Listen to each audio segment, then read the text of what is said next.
जय हिंद दोस्तों, मैं जितेंद्र आप सभी का रिपब्लिकन क्लासेस में एक बार फिर से स्वागत करता हूं। आज के वीडियो में हम बात करेंगे अपने प्रिय भारत के विषय में। आज हम जानेंगे भारत से संबंधित सभी महत्वपूर्ण तथ्यों को। तो सबसे पहले जान लेते हैं भारत की अवस्थिति के बारे में। तो हमारा भारत जो है वो एशिया महाद्वीप में अवस्थित है और यह एक दक्षिण एशियाई देश है और जो लगभग चौकोर यानी चतुष्कोणीय आकृति वाला है और यह देश हिंद महासागर के उत्तर में स्थित है।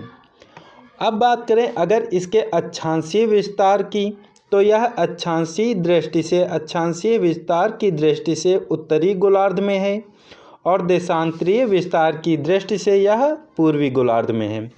जैसा कि हम लोग जानते हैं हमारी पृथ्वी जियोइड आकार की है, यानी कि हल्का सा गोल, पूर्ण रूप से गोल नहीं है। तो ये ऊपर से उत्तर से दक्षिण की तरफ जो रेखा, काल्पनिक रेखा खींची जाती है, इसे हम देशांतर के नाम से जानते हैं। और जो पश्चिम से पूरब की ओर काल्पनिक रेखा खींची जाती है उसे हम अक्षांश के नाम से जानते हैं। तो हमारा जो भारत है उसकी अवस्थिति कुछ इस प्रकार है।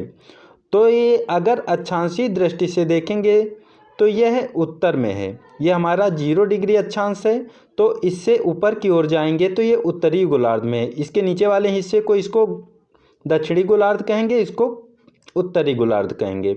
तो अक्षांशीय दृष्टि से हमारा भारत उत्तरी गोलार्ध में है और देशांतरीय दृष्टि से यह पूर्वी गोलार्ध में है। यह हमारा 0 डिग्री GMT है और इससे इधर के हिस्से को पश्चिमी गोलार्ध कहेंगे, इससे इधर के हिस्से को पूर्वी गोलार्ध कहेंगे। इस अकॉर्डिंग भारत हमारा पूर्वी गोलार्ध में, यानी कि देशांतरीय दृष्टि से भारत पूर्वी गोलार्ध में और अक्षांशीय दृष्टि से भारत हमारा उत्तरी गोलार्ध में है।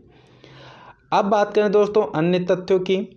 तो दोस्तों भारत विश्व में क्षेत्रफल की दृष्टि से 7वां बड़ा देश है और ये अन्य 7 देश जो भारत से बड़े हैं क्षेत्रफल की दृष्टि से उन्हें भी देख लेते हैं। तो पहले नंबर पे आता है क्षेत्रफल की दृष्टि से रूस, दूसरे नंबर पे आता है कनाडा और तीसरे नंबर पे आता है अमेरिका, चौथे नंबर पे आता है चीन, पाँचवें नंबर पे आता है ब्राज़ील और छठवें नंबर पे आता है ऑस्ट्रेलिया, सातवें नंबर पे आता है हमारा प्यारा भारत। इसे हम क्षेत्रफल की दृष्टि से देख चुके हैं। अब हम बात करें अगर जनसंख्या की दृष्टि से, तो भारत हमारा जनसंख्या की दृष्टि से दूसरा स्थान रखता है। पहले स्थान पे अगर बात करें तो पहले स्थान पे चीन है, चीन के बाद भारत का स्थान दूसरा है। अब बात करें नेक्स्ट की, तो 26 जनवरी 2020 के बाद भारत में कुल 28 राज्य और 8 केंद्र शासित प्रदेश हैं। दोस्तों हम लोग जानते हैं कि 2019 में जब जम्मू कश्मीर टूटकर जम्मू और कश्मीर और दूसरा लद्दाख में टूटा था, तो उसके बाद ये 9 हो गए थे। परंतु दोस्तों 26 जनवरी 2020 को दादरा और नगर हवेली तथा दमन और दीव केंद्र शासित प्रदेश बना। यानी कि दोस्तों दादरा और नगर हवेली जो अलग केंद्र शासित प्रदेश था और दमन और दीव अलग था, दोनों को मर्ज करके दोनों में एक मिलाकर एक केंद्र शासित प्रदेश बना दिया गया। अब बात करें दोस्तों नेक्स्ट की, तो नेक्स्ट है भारत का क्षेत्रफल। अगर भारत के क्षेत्रफल की बात करें तो भारत का कुल क्षेत्रफल 32,87,263 वर्ग किलोमीटर है, यानी कि 32,87,263 वर्ग किलोमीटर, जो संसार के यानी कि विश्व के समस्त क्षेत्रफल के स्थलीय भाग का लगभग 2.4% है। और दोस्तों इसी 2.4% पर पूरे विश्व की जनसंख्या का 17.5% जनसंख्या इसी 2.4% भाग पर निवास करती है। अर्थात दोस्तों पूरे पृथ्वी का जो स्थल भाग है उसे 100% अगर मान लें उसमें से, तो फिर 2.4% में भारत है। और दोस्तों विश्व की जो जनसंख्या 100% है उसका 17% यानी कि 17.5% इसी 2.4% भाग पर निवास करती है। और दोस्तों ये डाटा 2011 की जनगणना के अनुसार हैं। और दोस्तों बात करें भारत के मुख्य भूमिका विस्तार की, तो दोस्तों भारत का जो मुख्य भूमिका विस्तार है ये उत्तर से दक्षिण, ये जो उत्तर से दक्षिण है ये 3214 किलोमीटर है, तथा पूरब से पश्चिम ये जो है ये 2933 किलोमीटर है इसकी लंबाई। अब बात है दोस्तों इसके एक और चीज़ को हम जान लेते हैं यहीं पर, जो हमारा भारत है, भारत का जो उत्तरतम बिंदु है, सबसे उत्तरी बिंदु है, उसे हम इंदिरा कॉल के नाम से जानते हैं, इंदिरा कॉल। और दोस्तों जो मुख्य भूमि का दक्षिणतम बिंदु है उसे केप कमोरिन, जो कि कन्याकुमारी यानी तमिलनाडु राज्य में पड़ता है, यानी कि इसे हम कन्याकुमारी के नाम से जानते हैं। और डिटेल में अगर बात करें तो केप कमोरिन कन्याकुमारी में पड़ता है, कन्याकुमारी, और ये दोस्तों तमिलनाडु राज्य में पड़ता है। और इसके पूर्वी बिंदु की बात करें तो ये अरुणाचल प्रदेश में किबिधु पड़ता है। कौन सा दोस्तों? किबिधु। और दोस्तों इसके पश्चिमी बिंदु की बात करें तो गुजरात में गुहार मोती या गौर मोती के नाम से जो स्थान है उसे जानते हैं, गुहार मोती। तो दोस्तों इन्हें हम जान लिए। और दोस्तों संपूर्ण भारत की बात करें तो यहाँ पर अंडमान निकोबार द्वीप समूह है, और इसमें जो सबसे नीचे का बिंदु है जिसे हम इंदिरा पॉइंट के नाम से जानते हैं, इंदिरा पॉइंट के नाम से जानते हैं। तो दोस्तों याद रखना ऊपर जो है वो कॉल बेसिकली दोस्तों पहाड़ियों का जो ये चंद्राकार होता है इसे ही हम काल कहते हैं, और वहाँ की स्थानीय भाषा में इसे ला भी कहते हैं, जैसे नाथुला, इस प्रकार से। तो याद रखना कॉल एक पहाड़ी को बोलते हैं जो चंद्राकार में बना होता है, और पॉइंट बिंदु को जो कि अंडमान निकोबार द्वीप समूह में है। तो इसमें कंफ्यूज मत होना इंदिरा कॉल इंदिरा पॉइंट में। इंदिरा कॉल ऊपरी यानी कि उत्तरी सीमा है और दक्षिणी सीमा इंदिरा पॉइंट है। अब बात करें नेक्स्ट की, तो भारत के पड़ोसी देशों के बारे में जान लेते हैं। तो दोस्तों भारत के जो पड़ोसी देश हैं वो 7 हैं। कितने हैं दोस्तों? भारत के जो पड़ोसी देश हैं वो 7 हैं। पहला पाकिस्तान, दूसरा अफ़गानिस्तान, तीसरा चीन, नेपाल, भूटान, म्यांमार और बांग्लादेश। ये स्थलीय सीमा से सटे हुए देश हैं जो कि भारत के पड़ोसी देश हैं। और अब समुद्र में जो पड़ोसी हमारे देश हैं जिसकी स्थल सीमा नहीं लगती है लेकिन समुद्री सीमा लगती है, वो मालदीव और श्रीलंका हैं। तो 2 देश ये भी हैं जो हमारे पड़ोसी देश हैं लेकिन समुद्र सीमा के पड़ोसी देश हैं। स्थलीय सीमा की बात करें तो ये 7 हैं। और दोस्तों बात करें भारत की भूसीमा की, तो जो हमारी तटीय रेखा नहीं दोस्तों, स्थलखंड की जो सीमा है वो 15,106.7 किलोमीटर है। यानी दोस्तों ये हमारा भारत है, और इसमें इसकी जो स्थिति है ये हमारा तो समुद्र है दोस्तों, इसके ऊपर का ये जो रेखा है ये हमारी पूरी 15,106 किलोमीटर है। और अगर दोस्तों तट रेखा की बात करें यानी कि इस हिस्से की, तो ये जो हमारी सीमा है उसकी कुल लंबाई 7,516 किलोमीटर है। दोस्तों याद रखना इस 7,516 में अंडमान निकोबार द्वीप समूह की तटीय सीमा और लक्षद्वीप की तटीय सीमा भी शामिल है। अब बात करें दोस्तों भारत के जो पड़ोसी देश हैं जिनसे भारत की सीमा साझा होती है, वो कौन से देश के साथ कितनी सीमा साझा करता है भारत। और क्योंकि यहाँ से कई बार क्वेश्चन पूछा गया है कि भारत सबसे ज़्यादा किस देश के साथ सीमा साझा करता है, या भारत का कौन सा राज्य इस देश यानी कि बांग्लादेश या चीन से सीमा साझा करता है। तो हम जान लेते हैं सबसे पहले बांग्लादेश को। तो दोस्तों बांग्लादेश की सीमा जो है भारत से सबसे ज़्यादा लगती है, और इसकी लंबाई कुल 4,096.7 किलोमीटर है। और दोस्तों बांग्लादेश से जो भारत के राज्य सीमा साझा करते हैं वे हैं पश्चिम बंगाल, असम, त्रिपुरा, मेघालय और मिजोरम। ये 5 राज्य बांग्लादेश से सीमा साझा करते हैं। और दोस्तों दूसरा हमारा है चीन।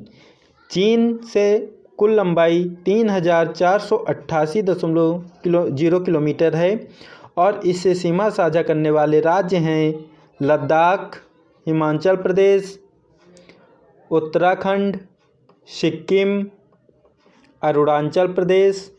ये 5 राज्य जो हैं ये चीन से सीमा साझा करते हैं। तो दोस्तों इस बार एसएससी जीडी में भी ये क्वेश्चन पूछा गया था कि चीन से कौन सा राज्य सीमा साझा करता है।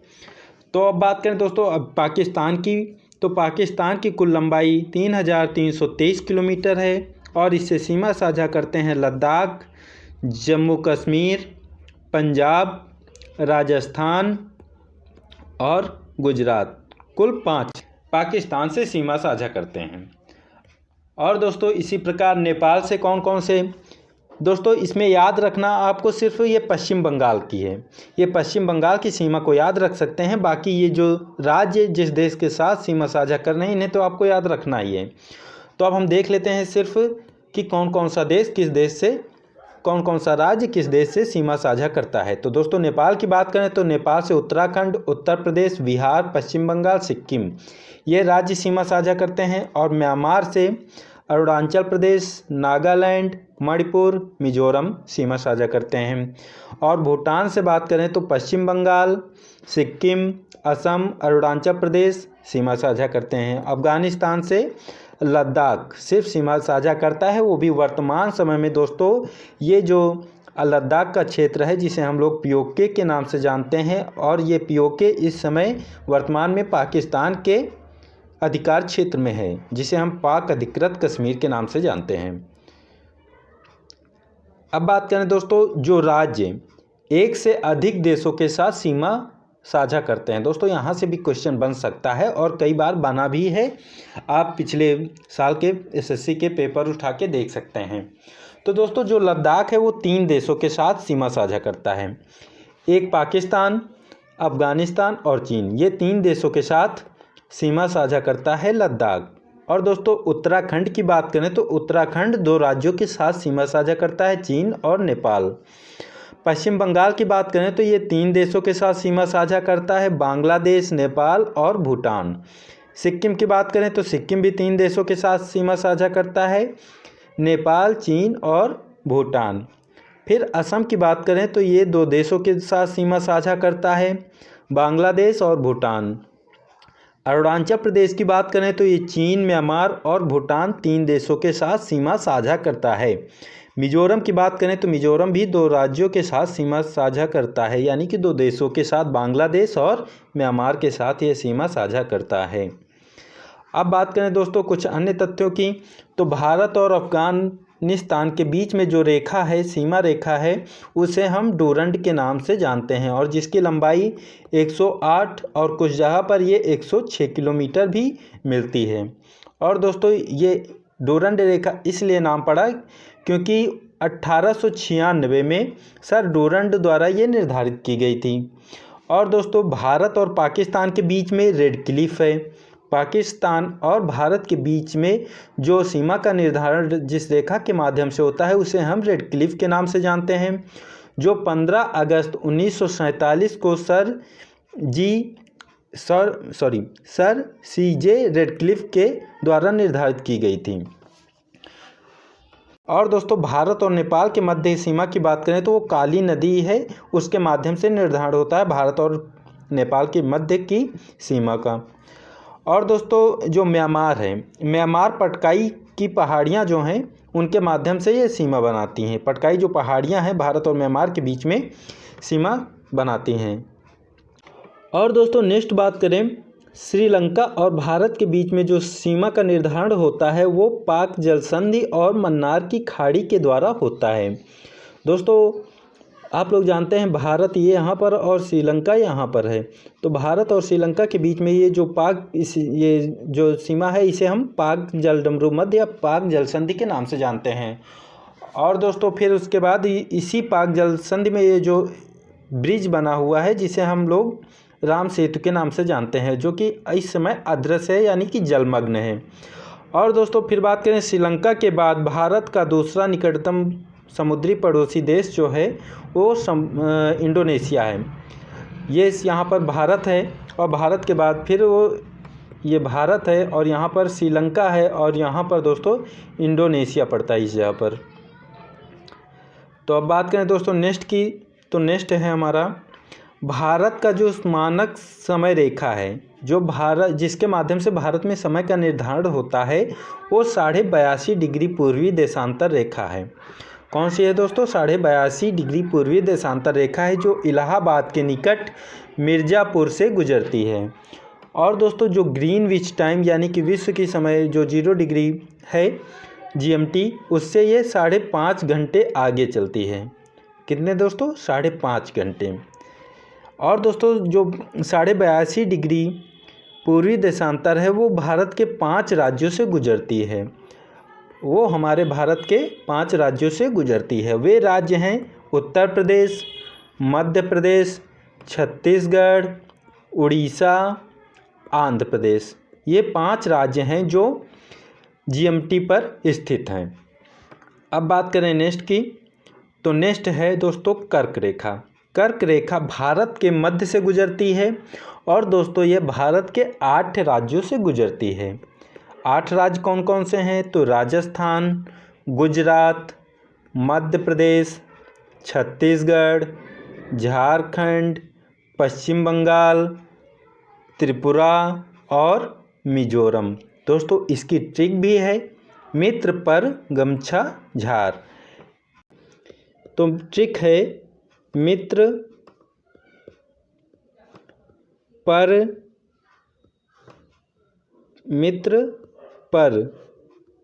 गमछा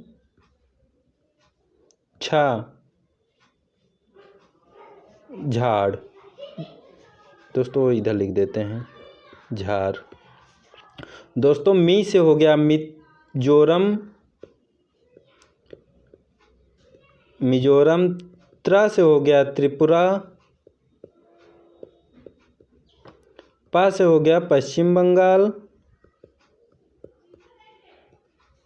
और रा से हो गया राजस्थान, गा से हो गया गुजरात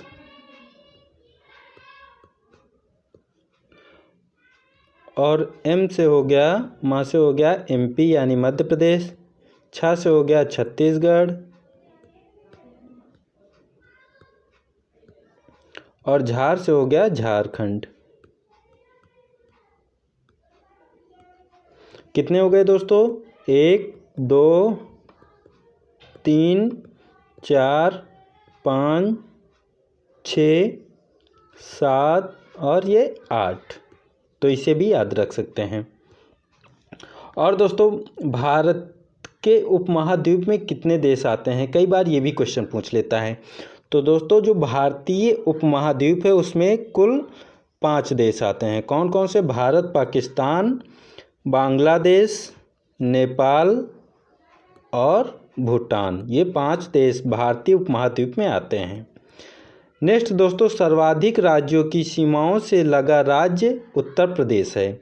ये भी याद रख लेना कि दोस्तों जो ये उत्तर प्रदेश है वो सबसे ज़्यादा राज्यों से सीमा साझा करता है। कितने राज्यों से? तो ये 8 राज्यों से सीमा साझा करता है। किस किस राज्य से?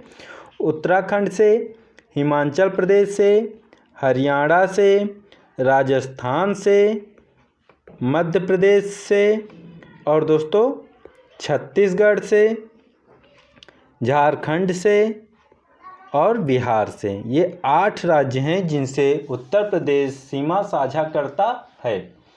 अब बात करें नेक्स्ट की दोस्तों, तो उत्तर प्रदेश की सीमा राष्ट्रीय राजधानी क्षेत्र दिल्ली से भी लगती है। कभी कभी यहाँ से भी क्वेश्चन बना सकता है, तो ये भी याद रखना। और दोस्तों अगर तटीय रेखा की बात करें यानी कि समुद्र से सबसे अधिक किस राज्य की सीमा लगती है, तो दोस्तों उसका आंसर हो जाएगा गुजरात। गुजरात राज्य की तट रेखा सर्वाधिक लंबी है।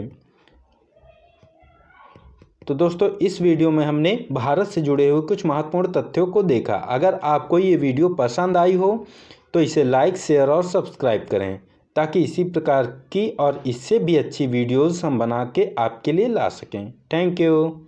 मिलते हैं नेक्स्ट वीडियो में।